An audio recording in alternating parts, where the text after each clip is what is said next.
16 व्रत ही क्यों?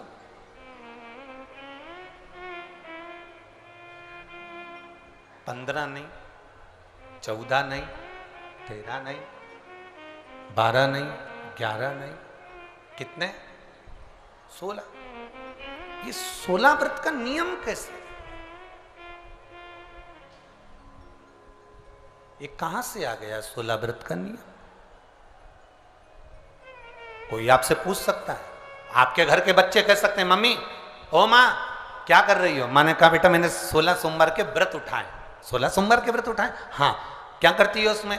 बेटा शाम के समय जब तीसरा पहर होता है, प्रदोष काल होता है, प्रदोष का जो समय होता है, शाम का जो समय होता है, उस शाम के समय पर हम 16 सोमवार का पूजन करते हैं। शिव जी का शिवलिंग का निर्माण करना या शंकर भगवान का शिवलिंग घर में उसकी पूजन अर्चना करना, उसका निर्माण करना और पूजन करके जो भी चीज़ से हमने सोमवार करे हैं, जो 16 सोमवार के प्रथम सोमवार में चूरमे से करो, चाहे तुम बेलपत्री से करो, चाहे तुम मिश्री से करो, जिससे तुम पहला व्रत करोगे, 16 की 16 व्रत उसी चीज से होंगे, उसी प्रसाद से होंगे। तो बच्चे कहेंगे माँ ये 16 व्रत का विधान कहां से आया, 16 व्रत का नियम कहां से आया? आपके बच्चे पूछ सकते हैं, आपसे पूछेंगे, आपके बच्चे आपसे पूछेंगे कि ये 16 व्रत का विधान कहां से आया, 16 व्रत का नियम कहां से? तब आपको बताना है। अवंतिकापुरी उज्जैनी में एक कन्या रहती थी जिसका नाम सुगंधा था। बड़े ध्यान से सुनना, 16 सोमवार के व्रत तो आपने बहुत करे हैं, पर 16 सोमवार में 16 सोमवार का नियम कहां से आया? 15 नहीं, 14 नहीं, 5 नहीं, 6 नहीं, 7 नहीं, 21 नहीं, 20 नहीं, 16 का नियम कहां से आया? वो 16 के नियम को जाने। और यहीं से 16 सोमवार व्रत की प्रारंभता है, इस कथा की प्रारंभता। और जिन जिन को स्मरण में ना हो, मेरी माताओं से निवेदन है, जिनको नहीं मालूम है कि 16 सोमवार के 16 व्रत का विधान कहां से आया, उनको आप सुना सकते हो, आप उनको बता सकते हो। अवंतिकापुरी में एक सुगंधा नाम की एक बड़ी सुंदर कन्या रहती थी, बड़ी सुंदर थी। उसमें उसके चेहरे पर बड़ा आकर्षण था, उसके चेहरे पर बड़ी चमक थी, उसके चेहरे पर बड़ी रौनकता थी, बड़ी रौनक। अब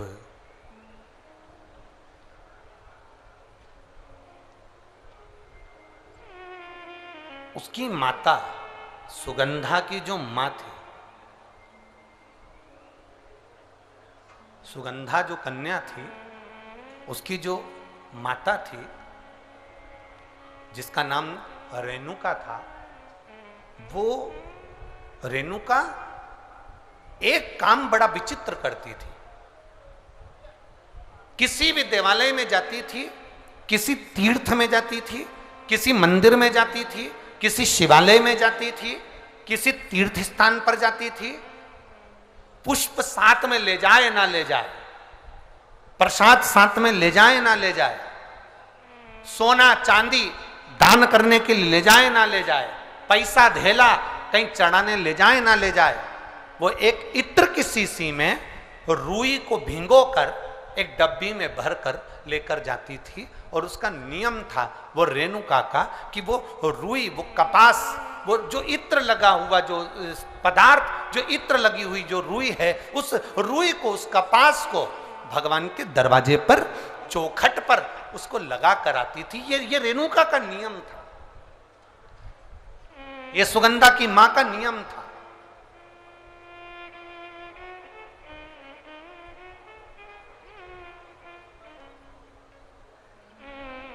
एक नियम हमारी जिंदगी में हम जो लेते हैं, वो नियम हमारे लिए सिद्धता देता है।